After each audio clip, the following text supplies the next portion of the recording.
Shalom to the elect of Israel. Shalom, shalom. Give it start by giving all praise, honor, and glory to Yahweh. Ba'ashem, Yahushai, Shai. Ba'ashem, Rakakwadash. He said, was all praise, honor, and glory to Yahweh, who is the Heavenly Father, in the name of His Son, Yahweh Shai, who is the Messiah, in the name of the Holy Spirit, which in Hebrew is Rakakwadash. Double honors to the apostles and elders, the great millstone. Every well, peace, blessings, and salutations to the elect. In this lesson, is we're going to go into the war in heaven, which brothers have done tons of lessons on that, before in the past. But there's still wacky people in this world, so Yep. I got it. This is Revelation 12:7. And there was war in heaven. Michael and his angels fought against the dragon, and the dragon fought and his angels and prevailed not. Neither was their place found any more in heaven. Right. Now, you got it. Go ahead. Now, is to note, this is talking about. Oh, yeah. Should I stop?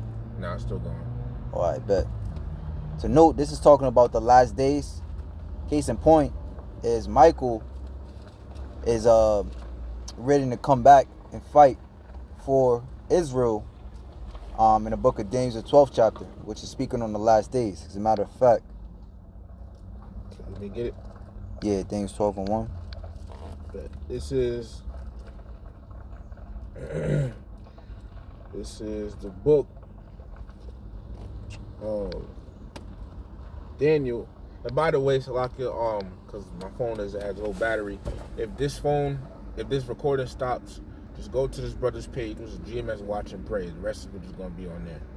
All right, but this is the book of Daniel 12:1.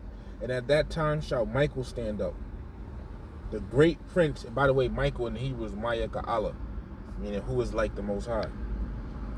It says, the great prince which standeth for the children of thy people. And there shall be a time of trouble such as never was since there was a nation, even to that same time.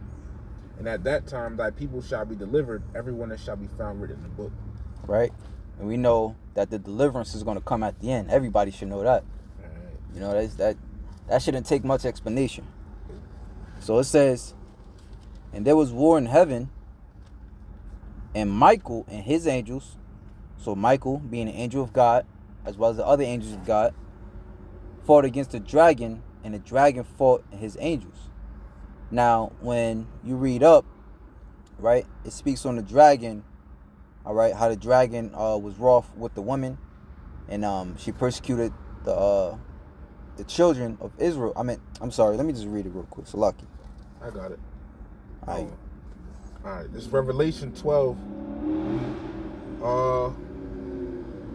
and verse 6. And the woman fled into the wilderness, where she hath a place prepared of the Most High, that they should feed her there 1,000. Now you can start off at verse 4.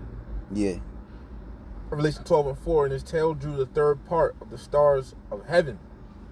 Now the third part of the stars of heaven is Israel. Right? You can find out, I want to say in Genesis, the 37th chapter, where Joseph had a dream, and Israel was known as the stars of heaven. And the third part of the stars of heaven, which is the third part of Israel, is Judah, Benjamin, and Levi. Those are the ones that were left in the land, right? In which the dragon, as the brother's going to get into, represents the Roman Empire. The ancient Roman Empire, the water. All right? And it says, you read that last part out? It says, and did cast into the earth, and the dragon stood before the woman, which was ready to be delivered, for to devour her child as soon as it was born. Right? Which goes into Matthew's the 2nd chapter, where Herod, being under the rulership of the ancient Roman Empire, all right, was pretty much destroying the firstborn of Israel.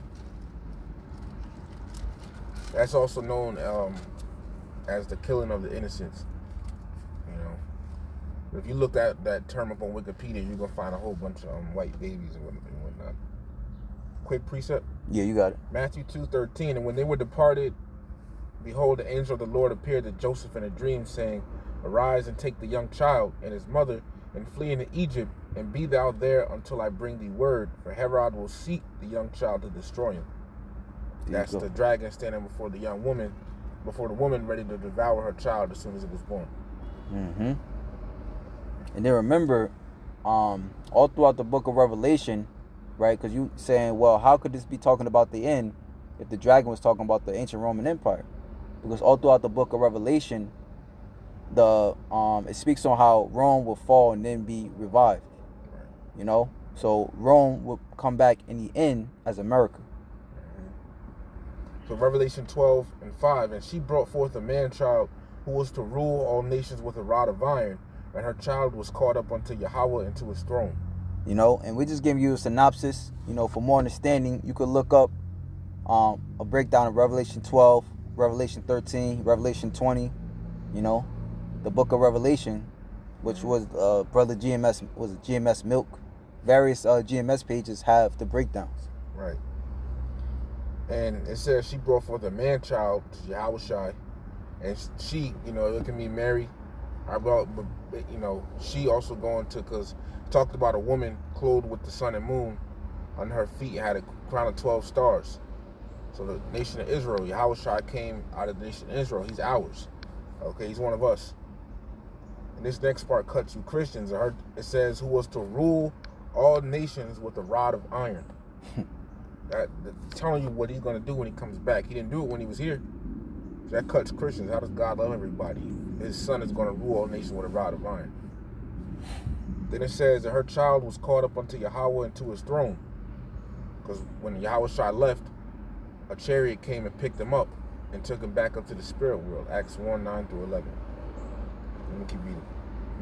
Verse 6. And the woman fled into the wilderness, where she hath a place prepared of the Most High, that they should feed her there 1,260 days. The woman is Israel, the wilderness is Africa. A place prepared from God is America, where we came in slavery in 1620, also where we'd all be together, right? Yeah, you know, we fled Roman persecution, and we fled into Africa, a lot of us. You know, the southern kingdom this is. Remember, it said the third part of the stars of heaven, through the Benjamin and Levi, so-called Negroes, West Indians, and Haitians. And then from there, we were taken on slave ships and brought to the western part of the world, specifically North America. All right? And 1,260 days, that's 1,260 days. Basically 3.5 years. 3.5, which is really 350 years. In 1619 or 1620. 1969, 1970. Esau really had his foot on our neck, you know. Now, verse 7. So now it jumps. It's jumping now. Verse 7. Ahead, and that was in the past. That's jumping ahead in time, like how it does Revelation 20. So lucky for the long one. It says, and there was war in heaven. Michael and his angels fought against the dragon, and the dragon fought and his angels. Right. So we established who Michael was, and we also established who the dragon is. So who would be his angels? You can grab Isaiah 34.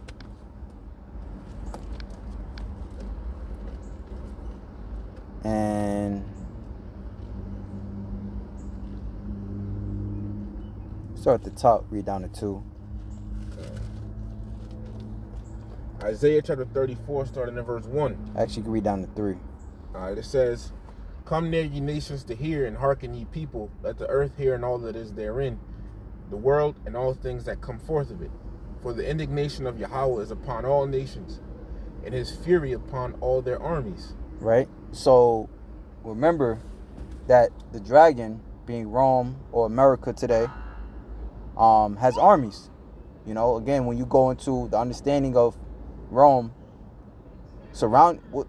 who would always surround Rome is the 7 heads, 10 horns, you know, which also had armies, which today's would be NATO and the EU.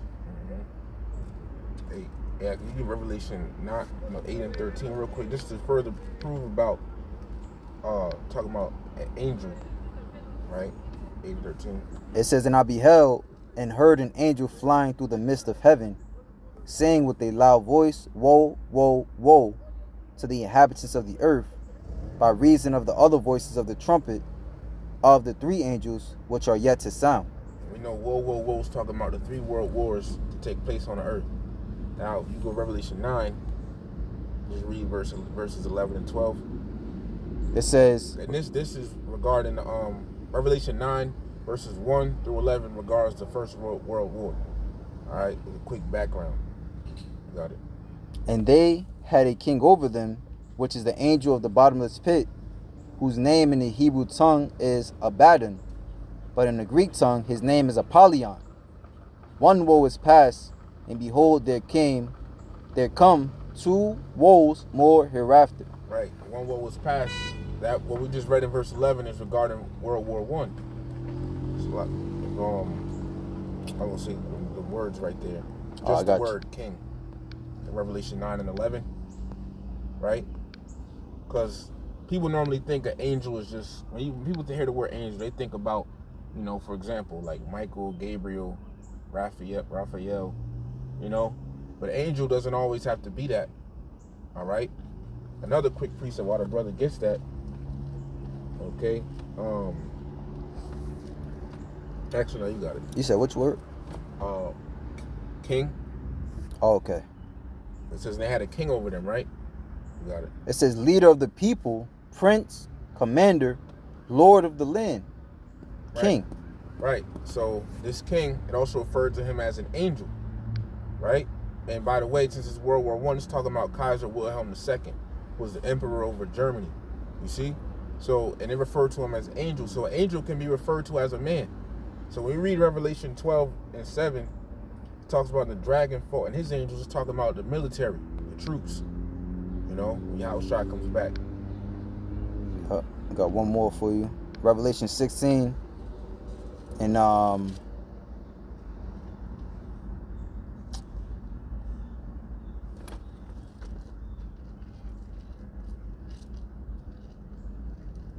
right, because that Revelation 9, let me see, it speaks on this 9 and 11, right? Yeah. Angels. You know, Christians don't go into stuff like deep like this. They just read stuff face value, man. You know, and then they sit back and let the sun hit them and get a good feeling. You know, that's not. And then do the Harlem Shake and a fucking hill toe. Word. Yodeling like a pig, man. Church bus. Church van. Church van, man. Right into the abyss. This is because when you jump down to Revelation 9 and 14, saying to the 6th angel, right? Because we just read Revelation 9 and 12 talking about the third woe. Now Revelation 9 and 14, saying to the 6th angel, which had the trumpet, loose the 4 angels which are bound in a great river Euphrates. Now we're going to jump to Revelation 16 and 12. And the 6th angel, mind you, we're still talking about World War III. The 6th angel poured out his vial upon the great river Euphrates, and the water thereof was dried up, that the way of the kings of the east might be prepared. Right? So the kings of the east are prepared during World War III, in which they're going to meet Yahushua.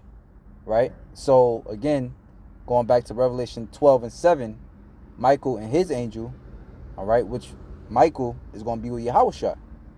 All right? They're going to fight against Esau and their various armies on the earth.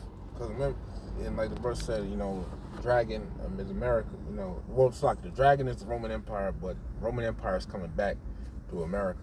And real quick, so we can hit the precepts, right? Because remember, it said a war in heaven, right? So this is the thing, right? A Christian, if Christian's talking to you about the war in heaven, you ask them which heaven. That's going to stump them. You know, they're going to say, "What do you mean?" And where God sits at. And you say, "No. What does the war in heaven mean?" Right? Or no, which heaven rather? You got this whole Psalm 104. Got you. 10 through 12. Right? And it's not in as Brother said, synopsis, right? This chapter says the meditation upon the mighty power and wonderful providence of the Most High. All right, going to certain of his acts and stuff. You got it. Psalms 104 and 10. He sendeth the springs into the valleys which run among the hills. They give drink to every beast of the field. The wild asses quench their thirst. By them shall the fowls of heaven have their habitation, which sing among the branches. Yeah, the fowls of heaven. The fowls talking about the birds. right? So, but the birds don't fly in outer space. They damn sure don't fly in the spirit world. When the scriptures say, when animals die, they come right back. They don't go to the spirit world. You see? So why is it saying fowls of heaven? You know, I'm gonna read this next one. Deuteronomy 17. Kind of got you. But this is Genesis chapter 1 and verse 20.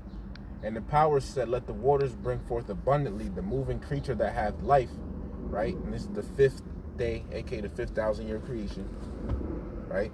It says, and fowl that may fly above the earth in the open firmament of heaven.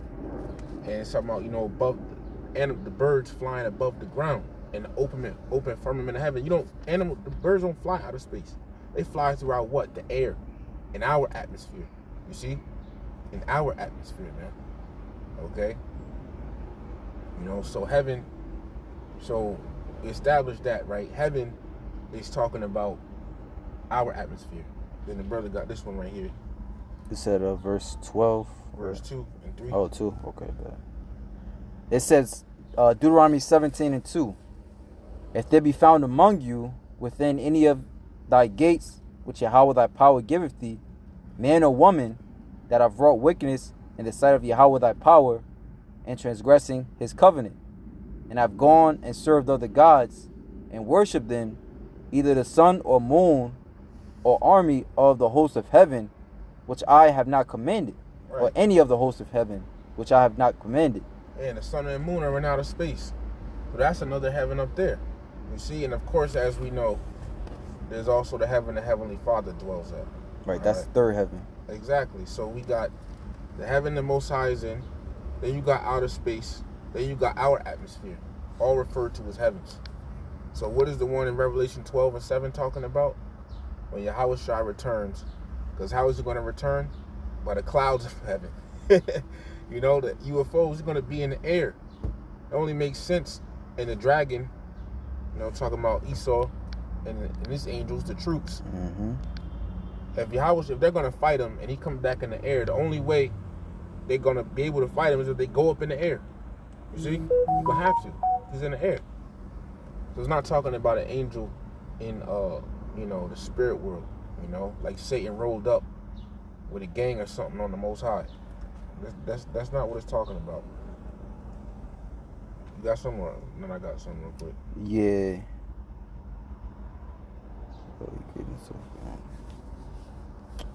Slovakia. Well, you know what? There's a few. I wanted to touch on a point of so the word heaven, meaning Shemayim. It says heaven, heaven, sky, visible heavens, as abode of the stars, as the visible universe. Okay. Just outer space. Yep. And then Slovakia. You go into, let me just fact check.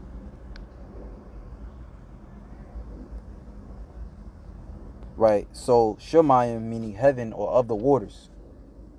Right. So now when you go to Genesis 1, right?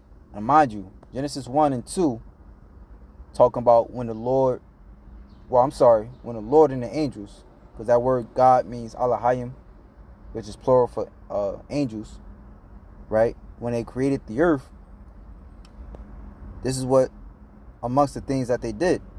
Genesis 1 and 6. And God, mind you, Elohim, said, let there be a firmament in the midst of the waters, and let it divide the waters from the waters. You know, so as the brother was saying, that shows you right there that if the waters represent the heavens, then the firmament, which is the ozone layer, divides outer space from earth. Right. And the earth, the waters under the heaven is our atmosphere. And it refers to them as waters because what's in the atmosphere? Moisture. Moisture is water. And just like the brother said, when you go in outer space and you start moving around, you're moving the same way you would be if you was underwater. You see? Yeah, it's true.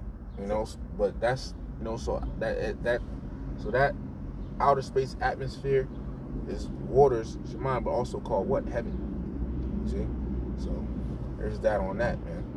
All right. Ask real quick. Yeah, you got it. Because it said a war, right? So this goes to show you that there was no angels in the spirit world fighting the Lord. Psalm 103 and 20. Bless the Lord, ye his angels that excel in strength, that do his commandments, hearkening unto the voice of his word. Hearken means listen. Verse 21. Bless ye the Lord, all ye his hosts, angels, army speaking of angels, ye ministers of his that do his pleasure. Go. Yep. How much you got? 10. 10. All right, bet. Yeah, so I mean, if you didn't have anything else, the point was made. Actually, kind of did. I just run through it real quick. You got it. Okay. That one in Job, the first chapter, showing you that all the angels listen to the Lord. Job chapter 1. Got that in the NLT. Yeah, I got you.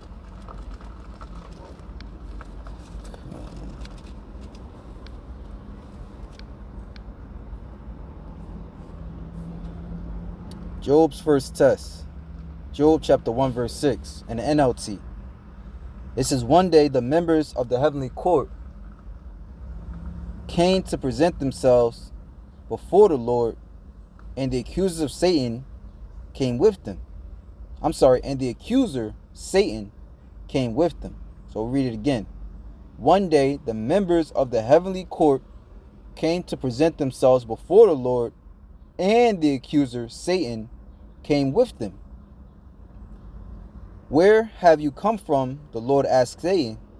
Satan answered the Lord, I have been patrolling the earth, watching everything that goes on. Then the Lord asked Satan, have you noticed my servant Job? He is the finest man in all the earth. He is blameless, a man of complete integrity. He fears God and stays away from evil. Satan replied to the Lord, yes, but Job has good reason to fear God. You have always put a wall of protection around him and his home and his property. You have made him prosper in everything he does. Look how rich he is. But reach out and take away everything he has, and he will surely curse you to your face. So they had a bet going on, basically. Job, was the Lord was with Job, blessing him and stuff. He was the richest man of his area. He had land, cattle, and all that stuff. I knew they was going to do that, man. Right next to us, everywhere. You know what I'm saying? But anyways, Satan said, of course he fears you. It's not like he don't fear you for nothing, You've been giving him all this stuff, but basically take that hedge of protection from him, start plaguing him, he's going to turn against you. So Satan having a bet with the Lord. Satan, keep that in mind. All right, you may test him, the Lord said to Satan. All right, you may test him. That's permission. If Satan can just do whatever he wants, why does he got to get permission from the Lord? Because the Lord controls him. He says, do whatever you want with everything he possesses, but don't harm him physically. So Satan left the Lord's presence. Yeah, you see? And I could get another one, but that should show you. When Satan was tempting Yahushua, he said, all these kingdoms are delivered unto me. Yep. Mm-hmm. I got some. Yeah. Because pretty much to understand that Satan always was under the thumb of the Lord, you understand that the Lord controls everything. Right? It says, what's that one in Psalms where it says, oh man, let me see, Slacky. Get that. Let me just read. Well, okay. Yeah, I got it. It says, Psalm 78 and 49, he cast upon them the fierceness of his anger, wrath, and indignation, and trouble, by sending evil angels among them. Right? So he can send evil angels among you, or he can pull off evil angels off you. So that means what? That they all listen to him. If he's sending an evil angel, that they listen to the Lord, man. So he has a right hand and a left hand. You see? They all listen to him. That's a perfect precept, right? Well, what would the angel be considered? A demon. Mm-hmm. In Christianity, they say demons don't. They believe, you know, by default, demons don't listen to the Lord. You know, but that's an evil angel. Right. When you send somebody somewhere, that means they had to answer when you called them. Like, yo, come here. I need you to do this. So you sending them out to do it. Right. You know? Yep. Now, regarding, let me get that, Revelation 12 and 8. It says, start verse 7 again. And there was war in heaven. Michael and his angels fought against the dragon. And the dragon fought and his angels. So Michael is the archangel, you know, which is an archangel. When Yahushua returns, he's going to come with Yahushua and the rest of the angels in the chariot. It says, and the dragon fought and his angels. Dragon, Esau and his troops, the military. It prevailed not, neither was their place found anymore in heaven. I mean, they're going to lose. You know, as Apostle Ramlov said, you ain't going to be able to take no more planes up into the air after that. It's over with. But a precept for that war, Revelation 17, you know, is trying to pluck all the hair off the chicken. You know Revelation 17 and 14, these shall make war with the Lamb, and the Lamb shall overcome them. For he is the, talking, these, up above that, it's talking about the 10 horns, the EU, right? Which NATO was tied to that. So Yahushua is going to be the one to take down NATO and the EU when he come back. They're going to war against him. It says, for he is Lord of lords and King of kings, and they that are with him are called and chosen and faithful. Revelation 19 and 19. It says, and I saw the beasts and the kings of the earth and their armies gathered together to make war against him that sat on the horse, the chariot, and against his army. That's the, and the second Ezra 13 goes into that. But that's that war in heaven, man. You know, Yahushua coming back in this world, these armies of this world trying to fight him, but they're gonna lose. You know, that's the war in heaven. It's not that difficult. Yep. And the brother mentioned before we started the lesson, because you might have somebody that say, well, what about the angels that fell from their first estate? But like the Apostle Ramla, he brought it out beautifully. When you go into Psalms 82 and 5, it says, you got it. This is Psalms chapter 82. You know, and that's our job, you know. The scripture, like Apostle Paul said, casting down all imaginations, you know, and all the strongholds. You know, these things are strongholds. Right. Psalm 82:6, I've said, ye are gods, and all of you are children of the Most High. It says, go to verse 7. Verse 7, but ye shall die like men and fall like one of the princes. Right. So, first off, it's good to know who this is talking about. It's talking about the children of the Most High, Israel. But ye shall die, right? So the children of Israel shall die, all right, like men, and fall like one of the princes. Meaning, basically, we're going to go down to a lower state. And when you go into that word fall, it means Nepal. Just like in Genesis, the 6th chapter, where people go, the Nephilims, the root word for that is what? Nepal. Yep. You know, so there you go. Jude 1 and 6, and the angels, which we already established, angels don't gotta be a literal angel like Michael or something. And the angels which kept not their first estate, but left their own habitation, he hath reserved in everlasting chains in the darkness unto the judgment of the great day. Yep. And the everlasting chains is his flesh. This, some people would even try to say that's talking about the angels so-called bound in the river Euphrates. Not that. Yeah, because when you read 2nd Ezra 7, even Ezra came to the conclusion. He said, "O Adam, what hast thou done? Since thou hast sinned, thou hast not fallen alone, but all of us." Pretty much meaning, you know, that this life of sin pretty much took us down. You know, to where the lifespan of man, like when you go into Genesis, Psalms the 90th chapter, it says that pretty much a man of sin dies at the age of 90. But in righteousness, 90 is nothing, man. You know, Lord willing, that made sense. But, you know, just to bring it all home, you know, the war in heaven is talking about so-called white men, all right, the rulers of this world fighting against the Heavenly Father. That's all it's talking about. Hey, I'm gonna end it off with that 2nd Ezra 13 and 5. Con. Yeah. Yeah, I got you. I'll read it. It says, 2nd Ezra 13. And by the way, one of the former presidents said this in a different way. You know, and against Salakia, if I'm speaking too fast, this is really a synopsis. You know, it's a lot. You know, we throwing at you brothers, you new brothers. But, you know, also you got to study for yourself. So this is 2nd Ezra chapter 13 verse 5. And after this I beheld, and lo, there was gathered together a multitude of men out of the number from the four winds of the heaven to subdue the man that came out of the sea. All right, and we know the sea, we just went into it, is the skies. All right, which separates the firmament from the firmament. It says, right, because sea is water, the heavens, the skies is water.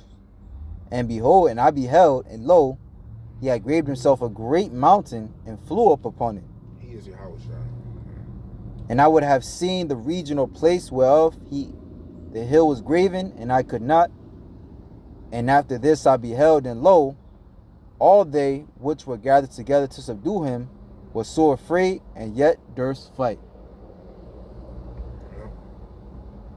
And lo, as he saw the violence of the multitude that came, he neither lifted up his hand, nor held sword, nor any instrument of war, but only as I saw, as he sent out of his mouth, as there had been a blast of fire, and out of his lips a flaming breath, and out of his tongue he cast sparks and tempests.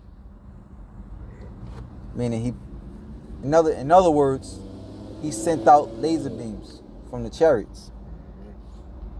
And they were all mixed together, the blast of fire, the flaming breath, the great tempest, and fell with violence upon the multitude which was prepared to fight, again, the dragon and his angels, and burned them up every one, so that upon a sudden of the innumerable multitude nothing was to be perceived but only dust and smell of smoke.